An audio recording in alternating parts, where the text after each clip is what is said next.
I I really don't mind caring anymore. I mean,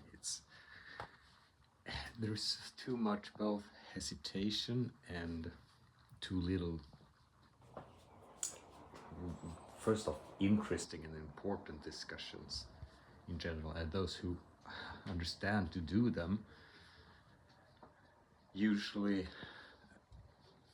many, I won't say all people, so it sounds so cocky, but it is really so few. It's easy to get stuck in, say, trivial thoughts.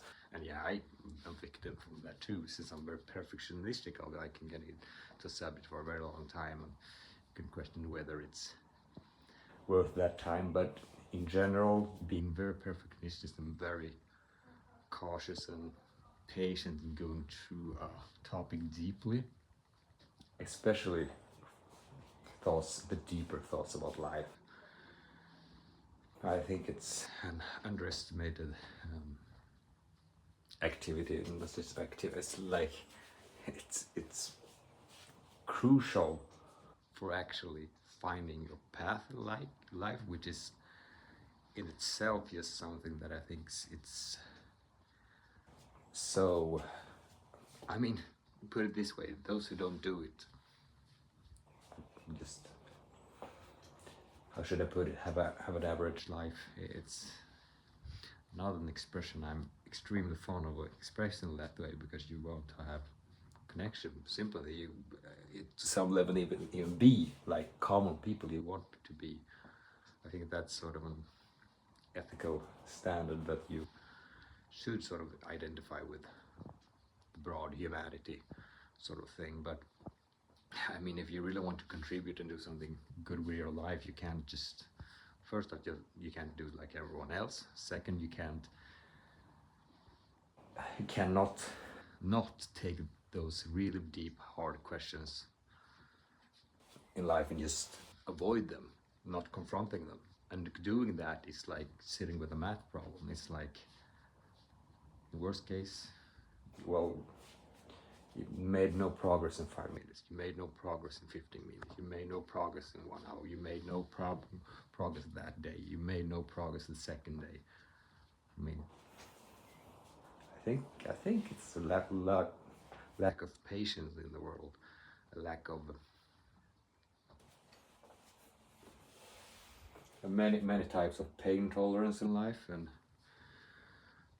we are all different in pain tolerance, and we're different in different types of pain tolerance, or even emotion tolerance, and we put it even more widely a term.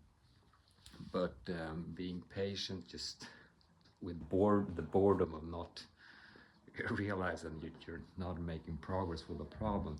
Of course, you can have creative ways to tackle that problem.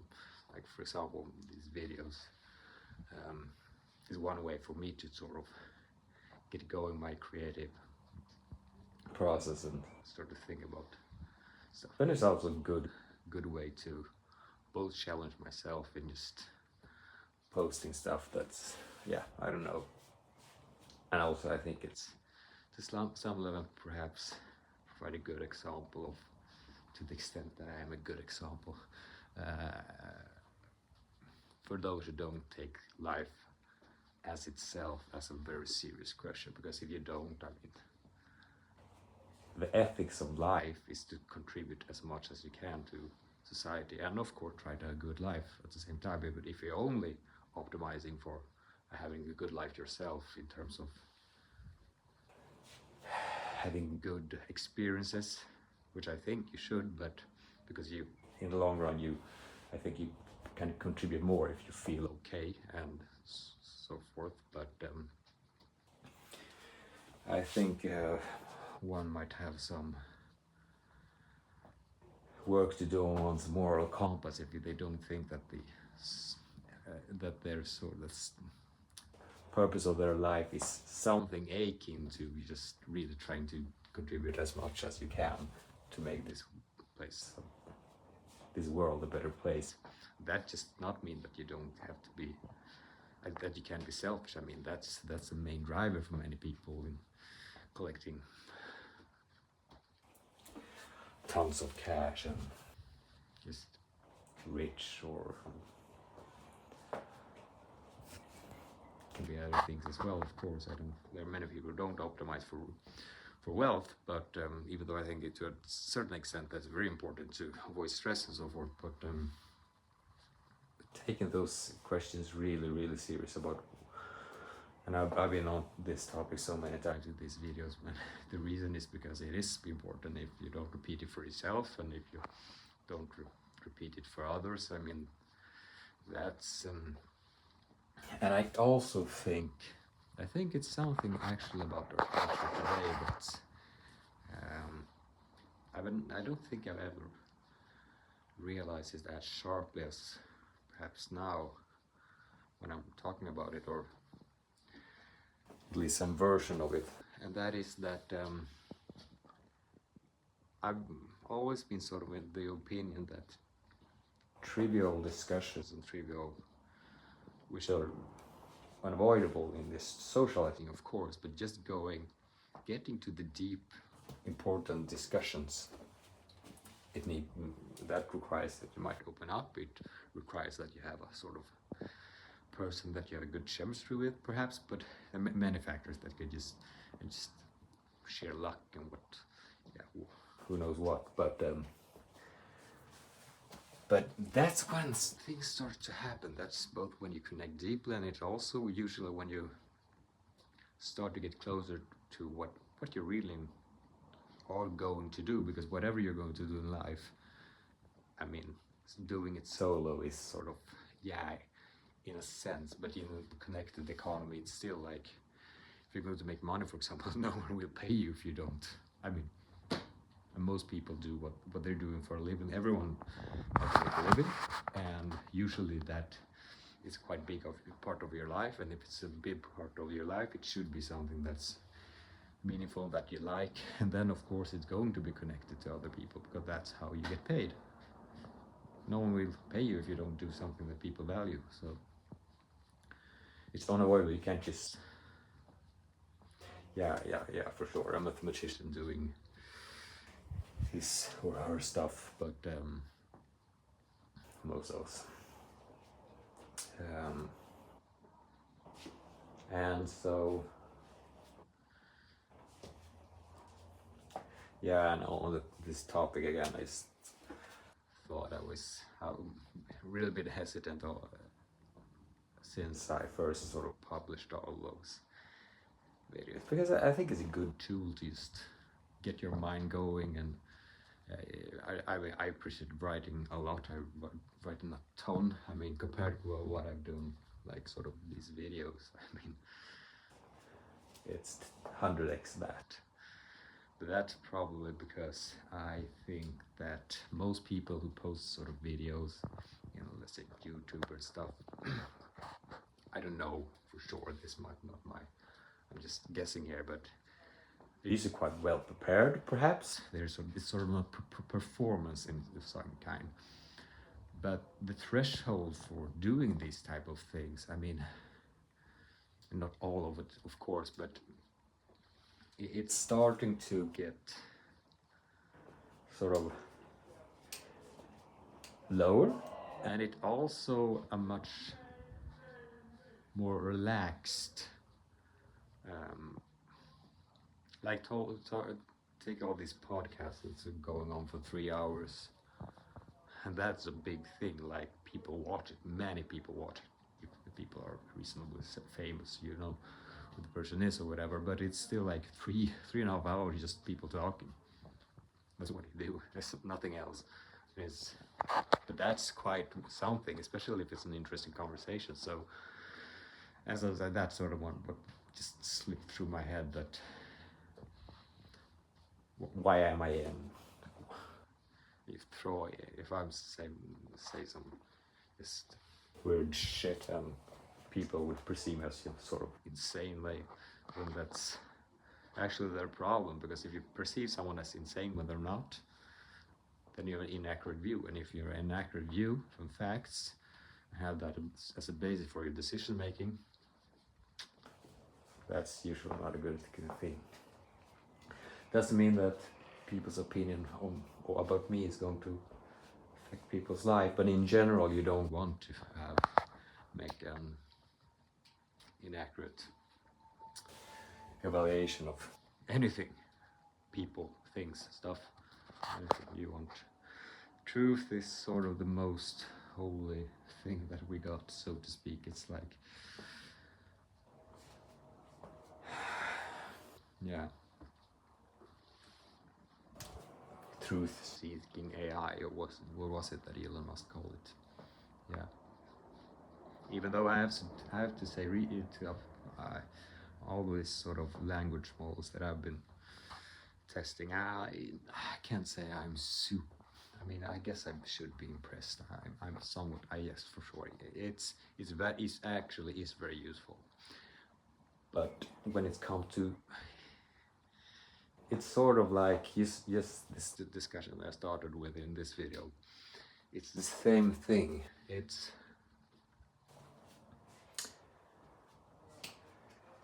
and it's not that strange because it's just a copy of the whole internet, basically, or it's trained on all things on the internet. I guess I guess it books too and stuff, and that's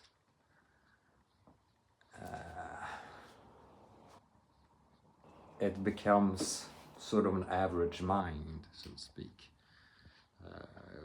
or like for example, when I ask a question, it comes up sometimes with sort of, it feels like a sort of therapy, psychological answer that's meant to, I mean, and I guess it comes down, and that's a big problem with this, because truth, that's what we want, that's what we seek. But truth is quite hard to discern. I mean, for every person you would ask a question, like sort of on a general question, a broad question, you can get tons of different answers, and it's not just cut and clear what's. I mean, there is just value, so what you happen to value in life, and some question can really, and that's why I think it's so. That's what frustrates me when I ask an AI about these sort of the most important questions we have to ask, and they're sort of just given some generic. I don't know. It's sort of a.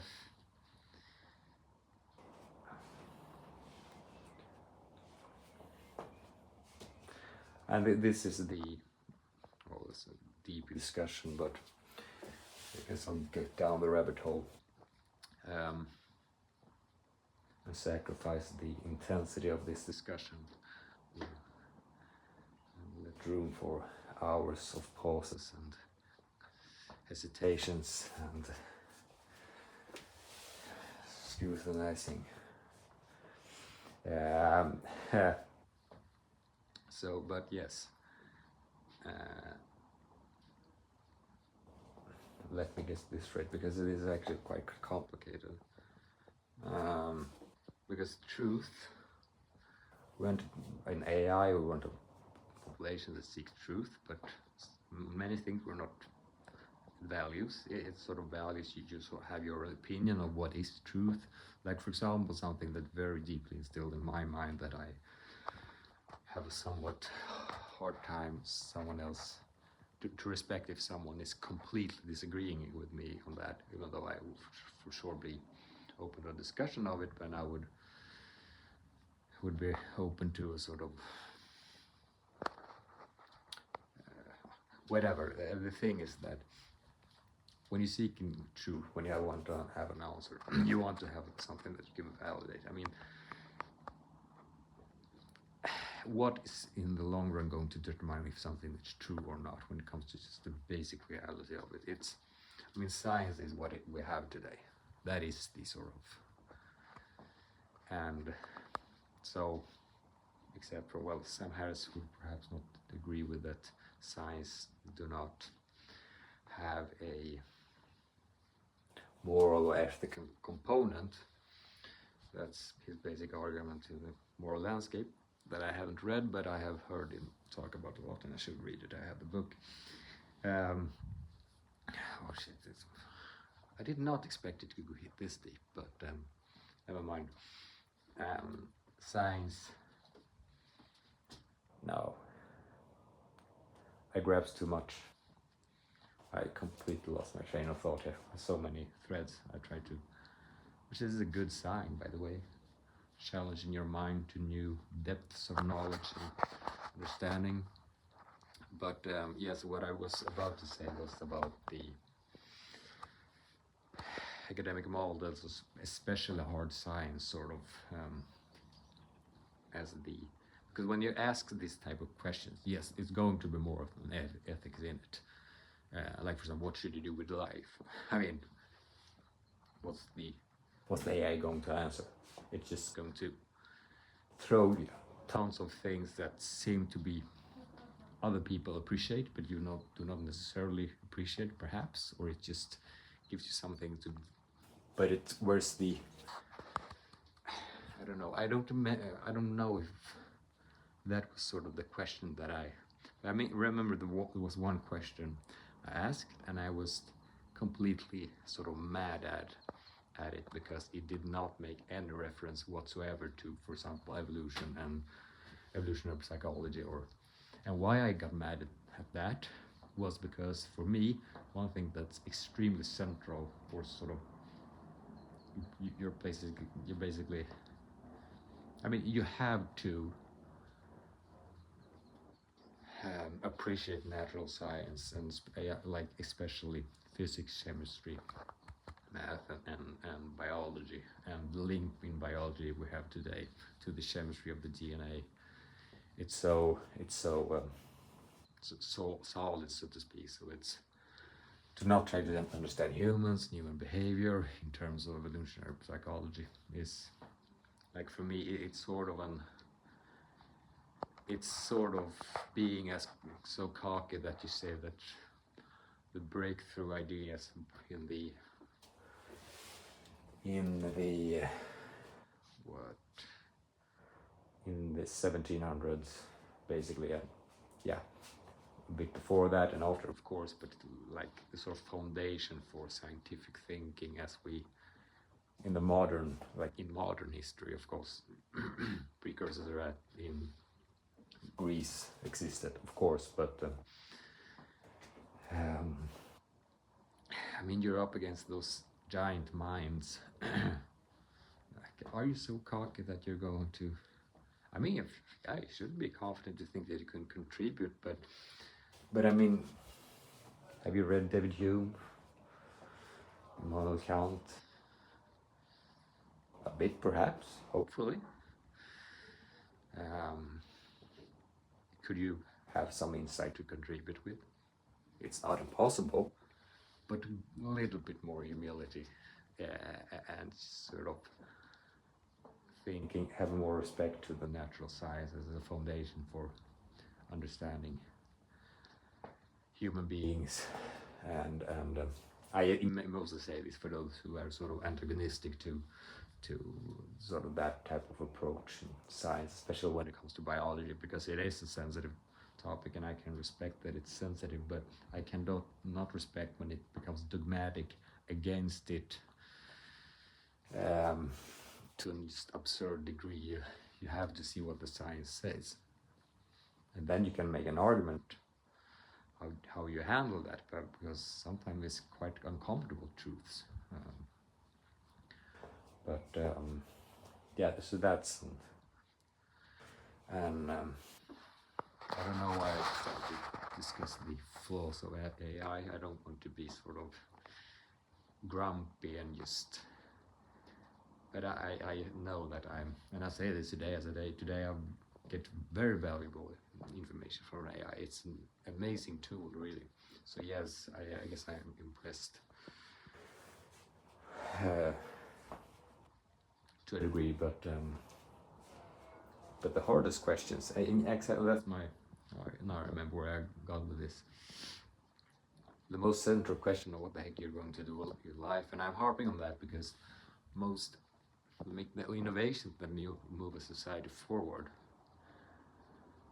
comes from those who take that question very seriously, or just happen to be lucky and getting to something that's that they just find early in life, that they have an aptitude for, that are talent in. Yeah, again, the Peter Thiel's take on universities, calling it, or saying it's meant to be a place for thought, but ends up being a substitute for thought. Yeah, I think there are many things that you can say that with, about that it's a substitute. There are many things that can be a substitute of taking really seriously what the heck you're going to do. I mean, if you start to dream about something big, big, or at least where you can contribute doing something, some innovative thing, something that's what. And yeah, now I remember the main thread here that no, what was it then? That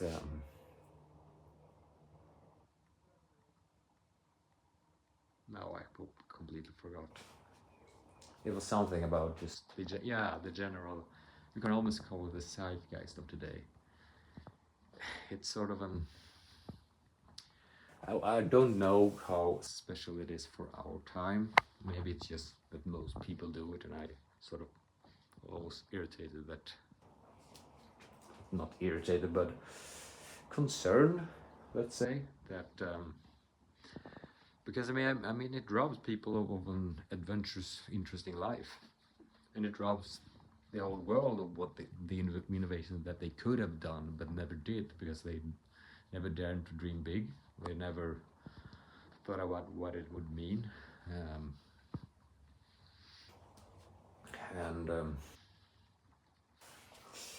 but if I'm going to be constructive in this discussion, I should also talk something more about something that I'm not as good at, because I touched on the topic of execution and not just only sort of dreaming, because you have to implement, you have to take the steps towards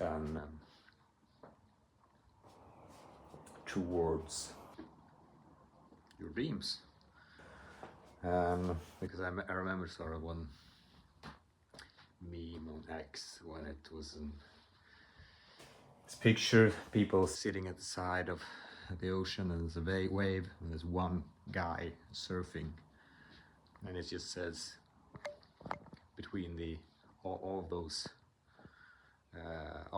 these people standing there, it just stands dreamers, and the guy surfing in the water, and they inspecting that person who's surfing, and with that person who's surfing, he just stands doer, or doers.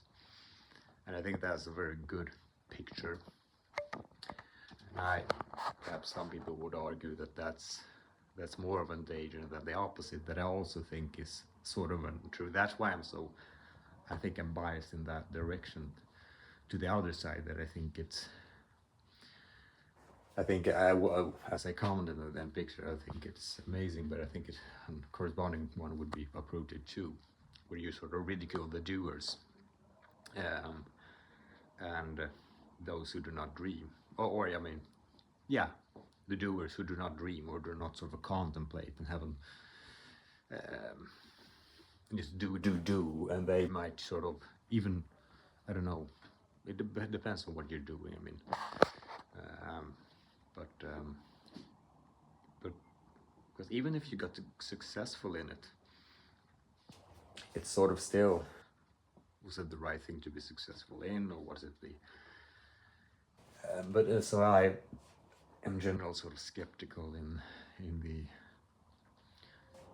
just doing for the sake of doing.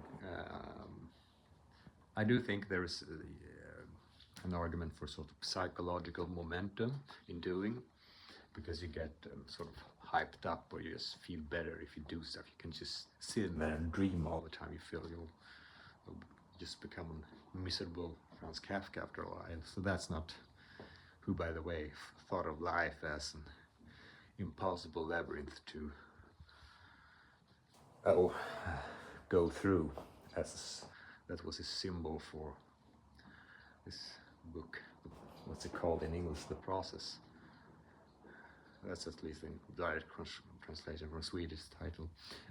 So yeah, I think that's I think it's an incredible danger to go into sort of philosophical streams of thought that are not sort of both hardcore sort of science, natural science oriented, and do not have an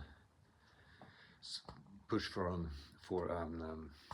individual agency and a feeling of responsibility of your own agency and contributing for the world, and seeing your own circumstances that primarily at your own fault or responsibility. And which is tough, because some of us were not dealt great cards in some areas of life perhaps, and it's some get better cards and some get, and usually those who get worse card get still some good cards, and those who get really great cards usually get some bad cards as well. So it's very complicated, and I think it's very sound to not be too judging, both in saying that person just succeeded because they're a good, they were born to it, or say that that person did not succeed because he or she was lazy, or because it is hard to know exactly how much pain someone else must go through. It's really cocky to think you know that exactly. It is. No matter how much pain you go through, it's really freaking hard. So, but still, that is not an excuse for not taking responsibility for your own situation and trying to figure things out. It's always have to be the corrective. So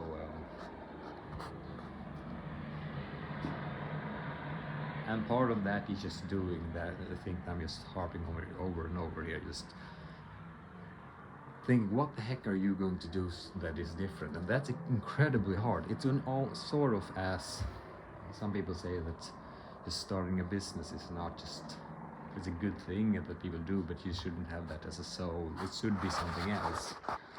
But it's a good way of experimenting with how hard it actually is to become innovative, because because usually you're confronted with the fact that I don't know what I'm going to start a business in. I don't have the skill. And that's a good thing to be confronted with, because then you start the process of trying to figure out all these things that you never really, in my opinion, have been prepared for in school in the way they should have been, because I think that's an incredibly important thing to be focused on in school from early on.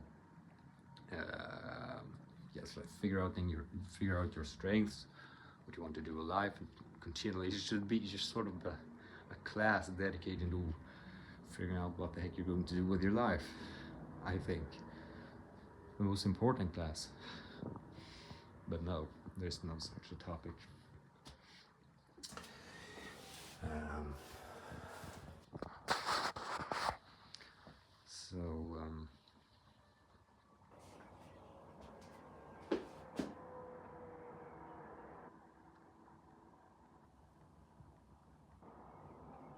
Yeah. Oh, by the way, the doers, dreamers, I don't forget what that was a thought I had. I said I wanted to confront a weak sort of something I'm less good at, which is, I think I'm more of a dreamer than a doer, so to speak. No, actually, I don't think that's true, because that is a very inaccurate description. That's usually very counterproductive, because yes, for sure you should see yourself as you are, but it's also very much like saying that you're a dreamer but not a doer. That's like saying you're never going to succeed. So I think more of myself as an extremely detailed planner and a extremely detailed sort of understanding oriented to understand what I'm going to have to do and what are my strengths, how they are aligned with that I'm going to do on sort of the deepest level, and but executing on that, um, I think I think I get a pass, because throw in another Peter Thiel quote. He said that a bad plan is better than no plan, and I've always had a plan, or at least as long as from 1 year off from the time I was confronted with what the heck am I going to start for a business, I realized that I don't have a clue. But half or 1 year later, I sort of, I don't remember exactly, 6 months, 18 months later, I had a quite very basically find the biggest piece of the puzzle to my life, and that was what the heck I wanted to do in vision or long term. Then it's enormously challenging to get the steps to that place, but I forgot my train of thought here again, but being confronted with that question often, and not sacrificing in and substituting that thought process at the university, for example, which were basically what I did. I dropped out on the most prestigious school in Sweden,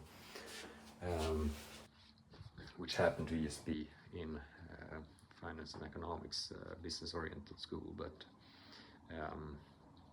is basically most. I mean, we were really prestigious in the other fields, but for some reason it just has since it's business, and it got so sort of an exclusive feel to it. It's really small. For few people get in, as a really small school, and I never regretted going to that school. I never regretted leaving, even though it was sad, of course, just leave. But for my long-term process of what the heck I wanted to do, it's so. I mean, the optimal thing, if you can do it at the same time, I think that must be better. I actually don't know at all when it comes to university and stuff like that. I think it's quite hard not to crack, like life decision wise. Like, for example, studies that shows that people who would have gotten into Harvard but choose to not go to Harvard, they succeed as well as those who get out of the other end. And that's quite disturbing, because it indicates, I think this is science in national economics, that it's sort of shows that it's not the education in itself that much. It's more of that the selection mechanism, that those who were so good that they could have gotten in, that's the thing. It's not the education. That's almost like saying that these years could have been wasted, which is very counterintuitive, because I at least still think hope universities as institutions, as a concept through history, as more like extremely key for science and just civilizational both development and transmission of the cultural heritage and knowledge from one generation to the next. I mean, it's so important and worthy of respect and so forth. But I guess then it's also the case that that's a backside of being something that's very hard to criticize or say something bad about, because then perhaps you can get by with I don't know, especially since I've followed this discussion quite much in the US and in Sweden. I don't know if it's the same thing. Gets those kind of hints sometimes, but and I think it's very different in social sciences and in more hardcore sort of because obviously, I mean, if you yeah, I don't know. It's a very complicated discussion. I think it's important to both have respect for sort of both sides of that discussion, because it's you could say that about any discussion really. Most that's important, but nah, I don't know. I don't think my brain is up to that discussion today. Maybe I'll delve into something else. Maybe I should just do a shorter one today. I have an old habit of just banging my head against the continuation of a video just for the sake of just pushing through, but yeah, I don't know if you hear it, but it's a helicopter outside. It's kind of messy sound, perhaps. Something else perhaps that I could delve into.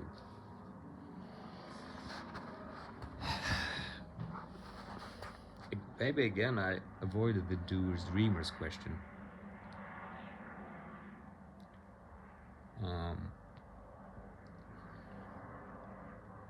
Because I said there should also be a picture that ridicules the doers who do not dream. Whereas I think my weakness, it's not that I'm not a doer, but I am very detailed and perfectionistic oriented, that I either postpone or sort of, since I found also that there's so much insight to be gained of just being very contemplative, going really, really deep. It's hard for me to know when it's sort of too much, because since it is so valuable,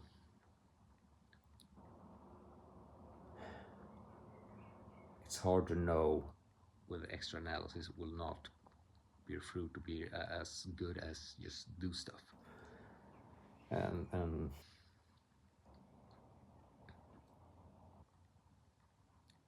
it's also a discussion actually about what it actually means to, I've been discussing this before, and it's sort of it feels like a sort of unnecessary philosophical discussion but it's still sort of what does it mean to actually do stuff? Does it mean picking up a book? Does it mean, I mean, you're actually doing stuff all the time, you're thinking, that's something you do. What do you mean with do, when you contrast it with dream? Is it that you build a business? Okay, what are you doing when you're building a business? Are you doing the contemplative part, strategic part of it, which involves perhaps reading books or thinking? Then we're back at thinking again. How do you know that when you're thinking you're not dreaming, or are you doing when you think? I mean, this doesn't mean meeting people. What's the result? What's the metric that we're using to?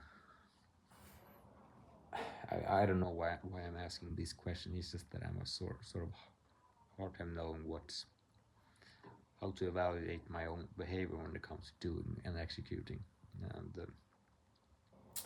and so and it is quite hard to and it's always been that, I think, to sort of, we all haven't sort of very affected by our estimates and our perception of other people's estimates of how successful we are. Now I think my phone will just run out of battery. Yeah. So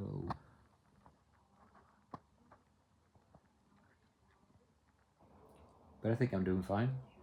Not splendid. Everything could be better, but it could also be worse. And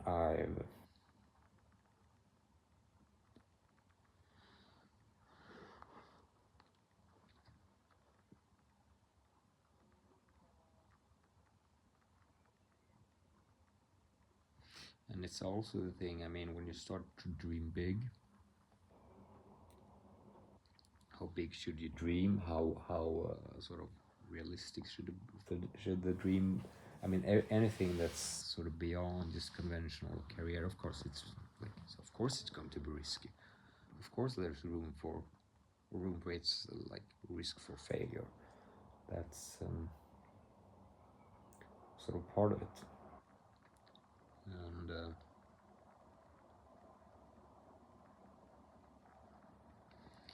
so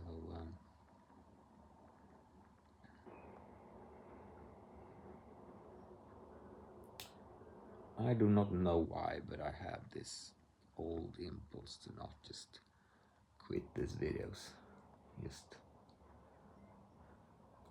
continuing. I'm not even sure that it's a bad habit. I actually think it's quite good. I mean, cleanse your mind of your, clutter out your thoughts and put perspective on your. By the way, I'm into going back to business, I'm trying to sort of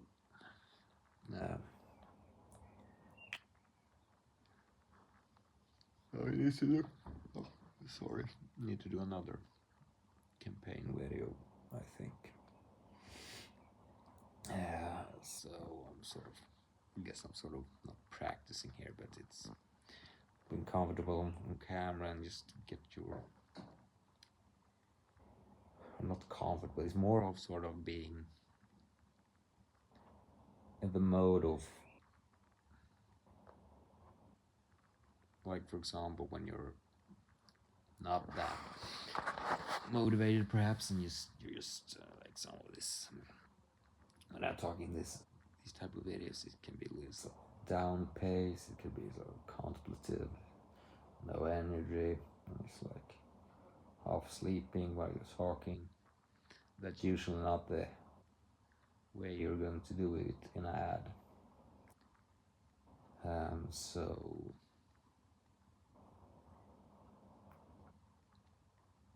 it's good practice, I guess.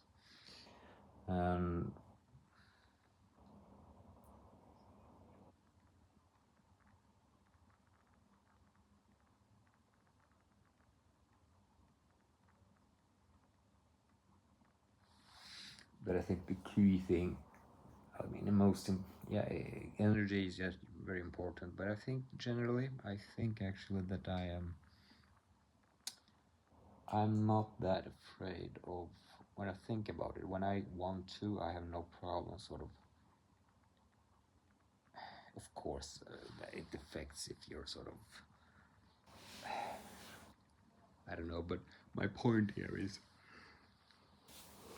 like, for example, I've always gotten very, very good feedback on presentation all my life, basically, at least.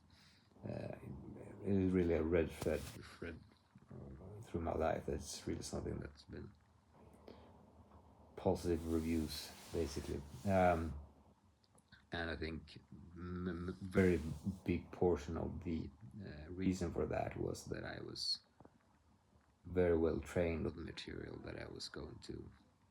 I knew what I was talking about. Sometimes I'm trained for it, sort of practiced, which was perhaps necessary back then. I don't know now. I mean, but that's not the most important thing. Is not the practice itself. It is knowing what you're going to say. You have to know the topic. I mean, if you get up and have a lecture on quantum mechanics and don't know anything about quantum mechanics, of course you're going to ridicule yourself, even if you're a tremendously good performer in presentations. Well, you could make it a fun thing for sure, but it's still like, it's not going to be a good performance in the sense of conveying the message or the learning knowledge about the topic to the audience in an intriguing way, so that they listen and learn. And so yeah, I think get it both. Of course, you must have the energy, but just, and that's my biggest. Yeah, for sure. I do this for, I don't know, just having. I think it's general, as I'm going back to the first discussion about discussing things, and that's sort of what I got sort of over the I mean, sharing stuff, your inner thoughts with the world. Yeah, sure. Music, no one is listening to these videos, but maybe someone will stumble upon it, and then it's just a good thing that it's out there. So just hesitating just because some of these videos are sort of super messy and just I don't know, and I don't even care behaving normally in some instances. We just I don't know.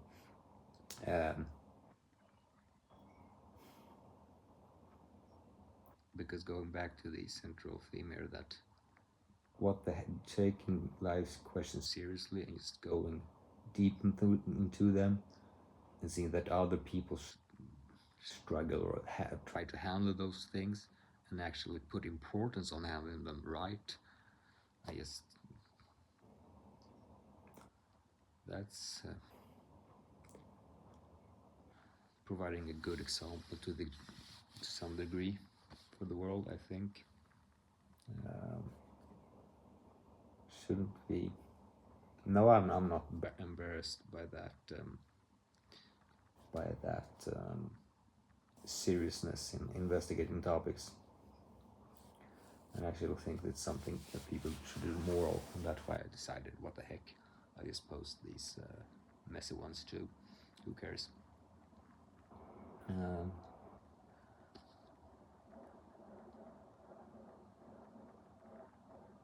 So yeah, I forgot the main thing there, but maybe throw in some another topic.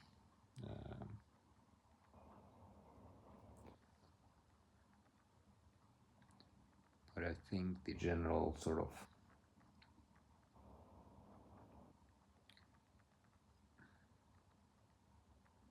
having the right attitude, the right sort of zest for life, just wanting to do something, trying to carve that out, sort of, and take concrete steps towards it, and just first step, just having that sort of, taking that time, having that vision, and then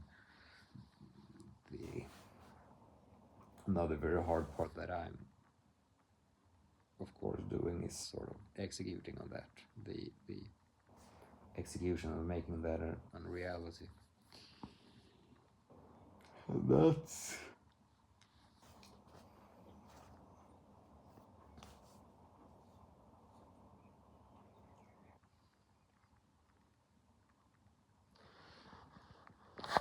I guess I am. By the way, speaking about screens, computers, phones,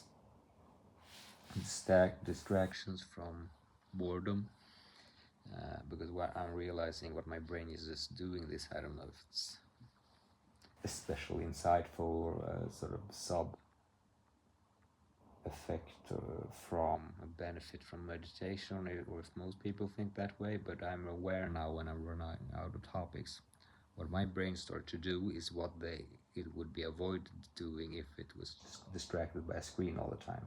You start to find out sort of, and then ideas will pop up, and those ideas will pop up, and I sort of, how should you put it, give and pass on, talking about and discussing, because I validate them to be interesting, worthwhile. Just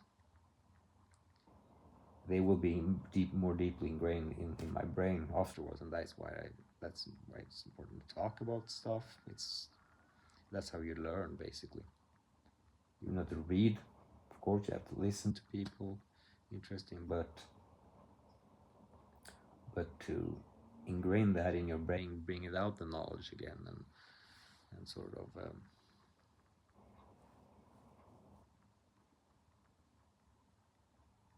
yeah. So I'm just sort of curious what on my mind is going to pop. I mean, what ideas that pop up is just something that usually happens. Constructive attitude in life. Always revert to sort of natural science thinking. Try to think about. I think it's sort of similar or the same when people say thinking first principles. But just evolution when they're trying to understand people. Um, how people behave. But yeah.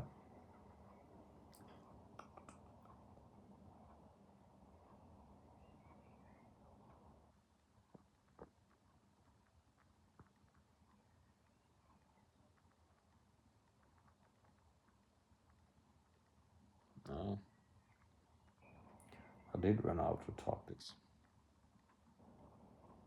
Maybe I should just pick a book and try to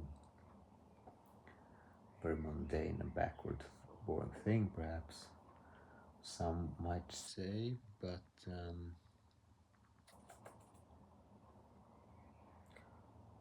one book that comes to mind is Robert Trivers' Folly of Fools for some reason. It's actually quite interesting things in that book. I remember several things that he investigated, but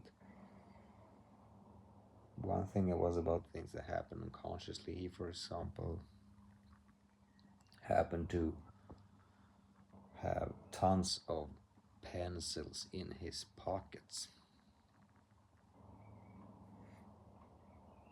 Well, at the workplace, and he sort of, I don't remember the argument, but it was sort of as if he was not aware of that happening, which for me sounded quite weird. I mean, you must contemplate that you have tons of, but nah, I actually remember too little to make it a good thing to. But basically, there's many things. The human brain really, and this actually makes sense. If you're not aware of a behavior that you have that's ethically wrong, that benefits you and harms other, but it benefits you, it's not a weird thing that evolution allowed for it to happen. And his thing was that he was sort of, when he was not aware of it, his left hand would just grasp sort of pencils. This is quite a weird example. I mean, I never thought of it like what it seems like. It's, don't you know when you take someone else's pen? But that was his example, and I guess he's not lying. So, and it makes evolutionary sense. So that's why I can sort of believe him, because he thought that the explanation for his behavior was that his brain had been selected for not noticing when he's practicing in unethical behavior, because and sort of doing it when no one else sees and he's not even aware of it, he's take someone else's pencil, like sort of you could have done with food, and that would be beneficial for you because you would have more resources, avoid starving to death and stuff. No one noticed it because you only did it when no one was there, and that's because the book is about self-deception really, so that's why he's thinking about it. But what's even more interesting, I think it's his main argument, but I have forgotten if I made sort of the biggest if it's my if I have what's the word, added to it basically, how much I have added. But the whole argument that I have in my head right now, by the way, which again I don't know if it's 10% him, 90% me, or vice versa, but I got the idea there from there. That's what sort of was made me start to think about it, and that was about because I've for quite a while been focused on or being aware of sort of the dark triad, sort of narcissist, psychopathy, and Machiavelli, because it's good to know about that those people you can confront those type of people in life. So I'm contemplating that sometimes, and he hadn't. I think again don't remember what part was his or and mine, but narcissistic traits could be explained by that you because we're really I mean, if you could trick someone else continually, always, sort of manipulate them and lie, and no one would detect it, that would unfortunately be a quite good strategy, because you would just fool everyone else to think it's ethically and good for you to get everything, all the resources, all the best mates, or like mate in the sense of the biology sense, that sort of for offspring. And so his argument is that we're really selected for noticing manipulative behavior, and of course punish it, yeah, but just noticing it, because so you don't make a fool of and just fooled. And since that's the case, that means it will be a very bad strategy to try to trick out other people into believing that you're better than you actually are.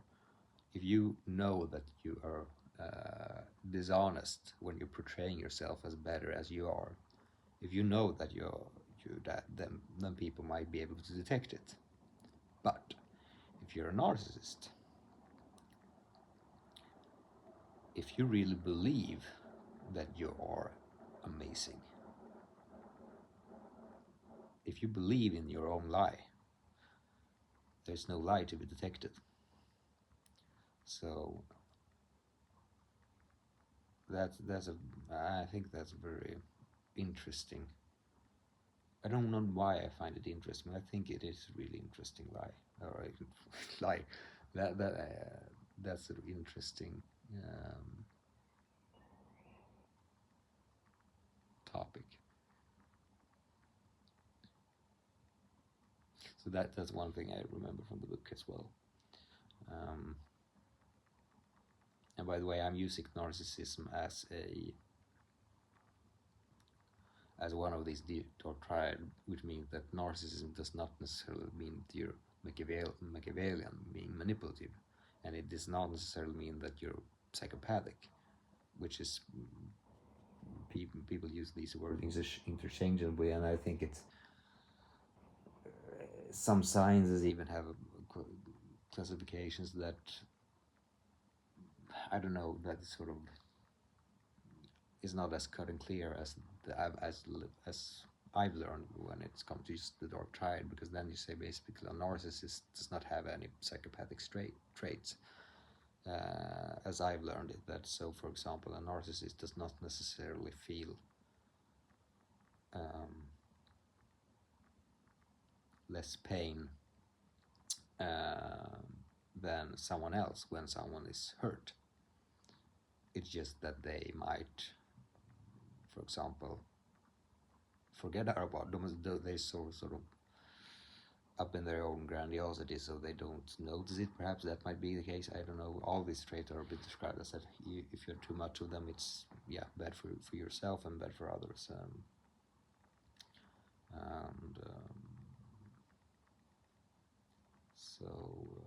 But I guess it is also can be beneficial to some degree sometimes, because narcissistic traits can get higher up in the organization. If you're manipulative, you can get by with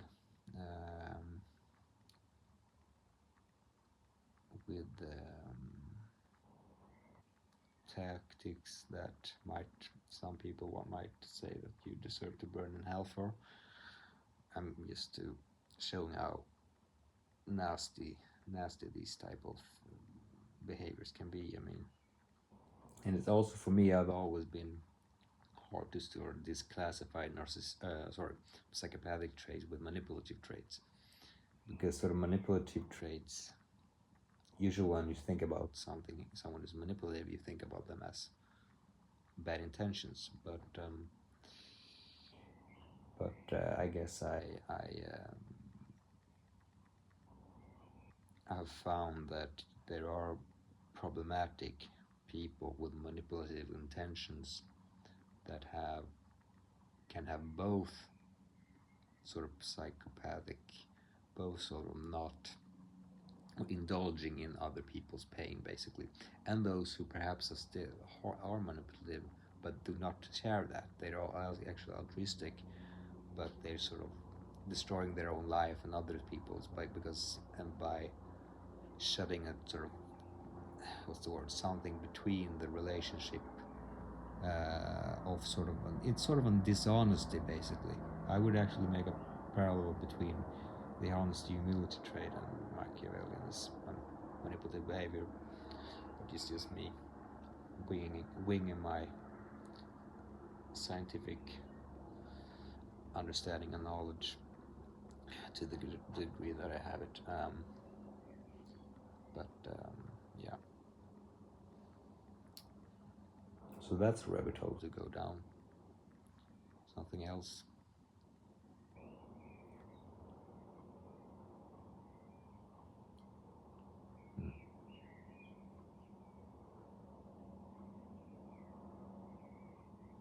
I will try to sort of sharpen my brain here, because I'm trying to. What's an idea that I've missed? Or sort of overdone, also. It's like I've said many times, the quote from Charlie Munger is not the bad ideas that do you in, it's the good ones. Because the bad ideas, you understand that they're bad, I mean, they're really bad. But the good ideas, that's the ideas that you overdone. Perhaps you could even say that you can read too much, even though I still don't know if I read too much or too little. I honestly don't, because I've periods that I've read a lot and I like to learn a lot about topics. So nowadays I'm sort of, yeah. But anyway, so it's a really fine line between overindulging sort of in an idea, because it also the other side of it, it's also true, and it's also a quote from Charlie Munger, that take an idea and take it seriously, meaning if I had not, for example, taken evolution very seriously from the 8th grade, I would not have been fortunate to instinctively, since then, usually think about behaviors as okay, that person did like that because of, in the evolutionary context, that was the reason that a person might do that behavior, so that's why the brain is rigged that way. And so I took that as an idea seriously, and I'm very glad I did.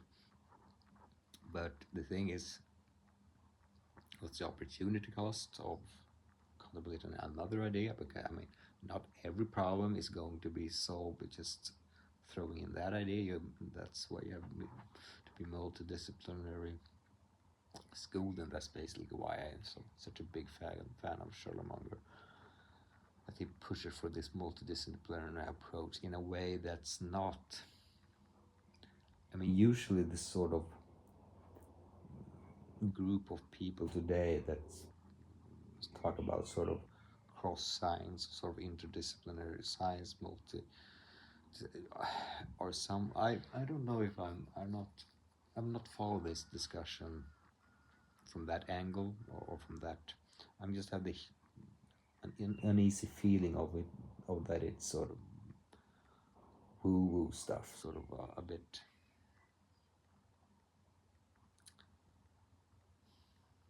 Sounds good, basically, but it's not. And then comes a guy like Charlie Munger, sort of 99 years old, no, pass away, but just says that is the way forward, and it just, for me, it's always been,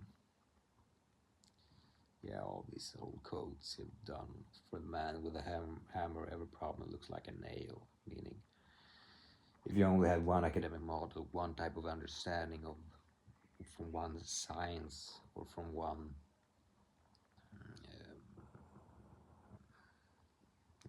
called, yeah, whatever you're educated in and doing in life, you see the problem from the perspective of that.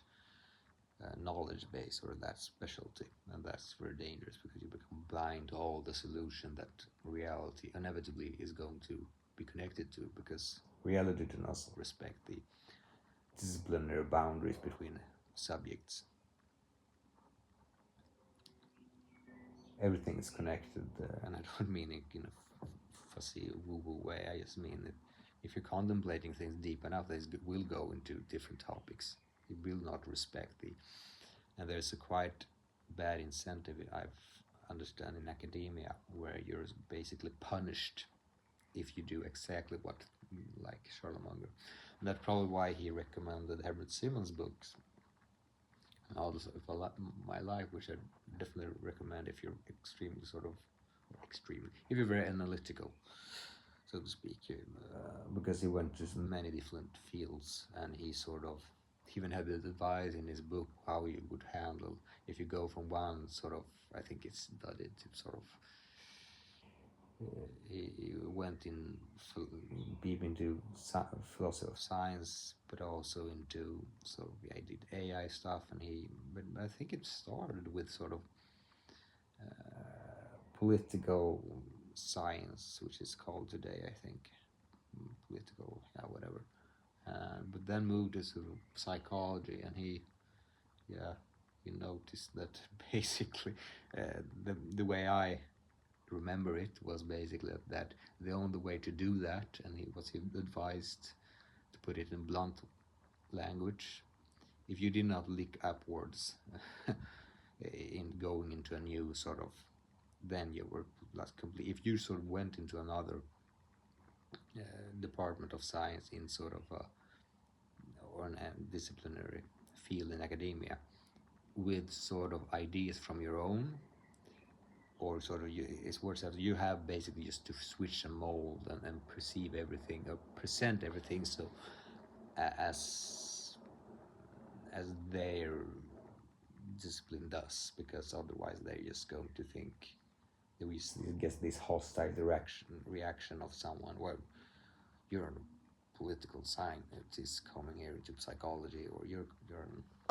that's my how I remember him talking about it. And that shows how what makes it even more interesting today is that listen to a discussion to a physicist who said that Jan von Neumann was the last mathematician who was basically could have a whole grasp of the whole field of mathematics. But although that guy, I think that he was in the early 20th century, I think. But after that, basically, it's so much you can't really have a grasp of everything, and it's even harder to have a grasp of every academic discipline, because that was just math. You have to, and all the breakthroughs today, I mean, the more knowledge there is everywhere to have is, and that's why Charlemagne goes on that you should have have the key ideas in your mind, key ideas from the academic disciplines, like in all the major fields, and think of them quite routinely and refresh them and use them to a degree that I don't think I'm sufficient in, but I think I get a pass. I mean, it's all what you're compared to. I'm quite rigid to remind myself of at least using it to some degree. And speaking about that, throwing in another book and guy who is, I don't know how to think about him. I think some people think it's very weird, but he's not in the classical weird philosophical sphere, but he's yeah. But I think many things he wrote about, for example, education and thinking about universities are really, really wise, and that's why Munger quoted in on things, and because the word he used for it was inert ideas, and how devastating that is for education. And I think that's very, very wise and very true, that it is possible to go through education by memorizing like for me, for example, I perceive that if I sacrificed understanding and the time it took to understand, if I sacrificed that for grade optimization, I would get better grades but less understanding. And I think that's what he meant basically by inert ideas. It just becomes, and he goes quite far and almost further than I was sort of wanted to know, but I think he's onto something, and he sort of talked about culture and what it meant. It was sort of as if the culture of those scientists who first discovered an idea, if they did not sort of convey to the next generation the same, I think he actually would argue, culture, the next generation would, the only thing that they would have would be dead ideas. And I think it's a hard thing to sort of grasp, because I'm quite still sort of, how should you think about it, atomically fact oriented. But I think he's right, because I do have an insane amount of respect for what culture can do with the human mind, in the good way, in the bad way. So I think it's onto something, but I mean, I think more than an extra component. You think of all the facts in science, or whatever academic field it is, or just, yeah, specialties in workplaces, whatever. That's one category. And then you have the ability and education to, well, I guess that's culture then. Maybe it's right.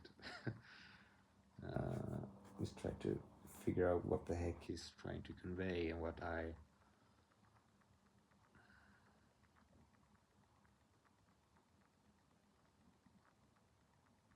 because his argument is basically that, and I totally agree with him. I think that there's so much thing that in school that just we throw it in, no connection, just banging it to the degree that you can just vomit it up on an exam and just then leave. And then you go on to the next thing, and it's sort of connecting the dots between the sequences in the same subject and between the subjects. Like, he was very critical. He said that, or wrote that we should not, and I actually think Finland is doing something like this, and I feel like Finland is actually doing quite well at school. So, but basically, not to have fewer subjects, much fewer subjects, and going much deeper and connecting things in those subjects.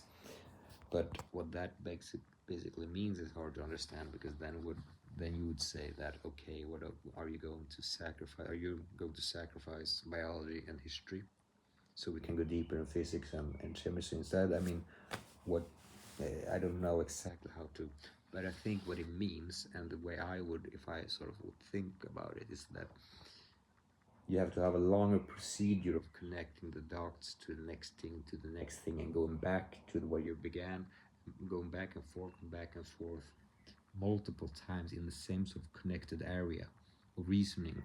It's like, and I think that's rock solid reasoning in itself to say that, because just such a thing that I think is quite cool, but it's not sort of my passion, because it's in absence of analytical reasoning. But when you do memory, sort of memory training, usually the way to do it is to have something that connects to the next, just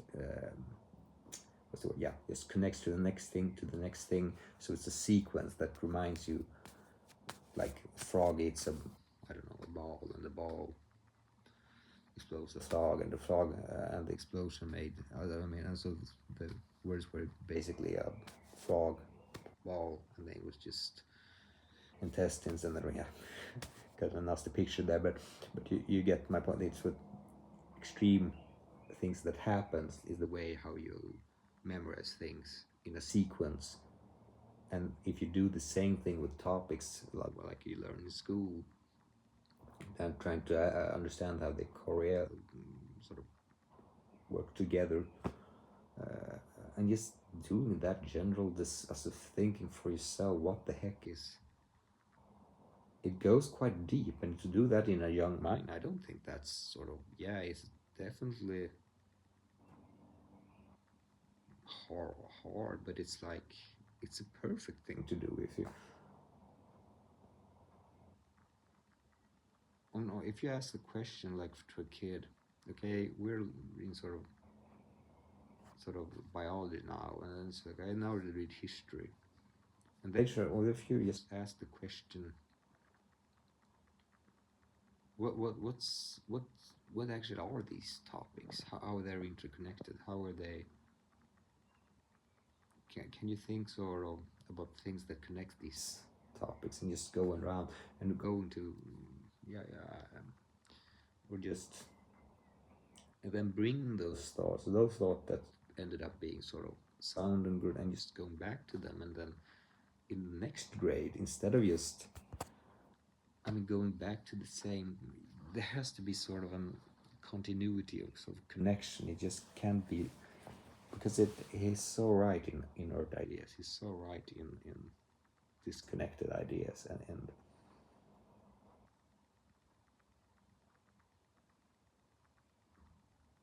like, for example, not seeing the whole thing that's played out in history as biologically evolved organisms by the evolutionary process of genes trying to enhance their own survival is bad, really, really bad, in my opinion. Now, I'm a big fan of Will Durant, who did not. Well, he had a very good understanding biology, and he perhaps did have some arguments in the books about his large volumes in history. It's 11 books, but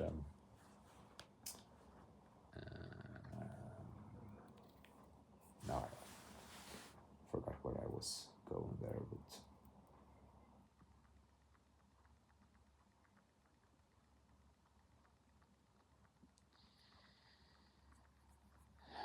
yeah.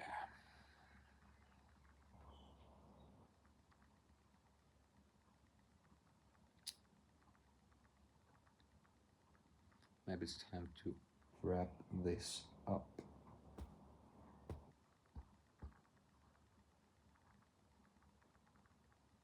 Yeah, it's a good way to end it. On the devastating consequences of inert ideas. What a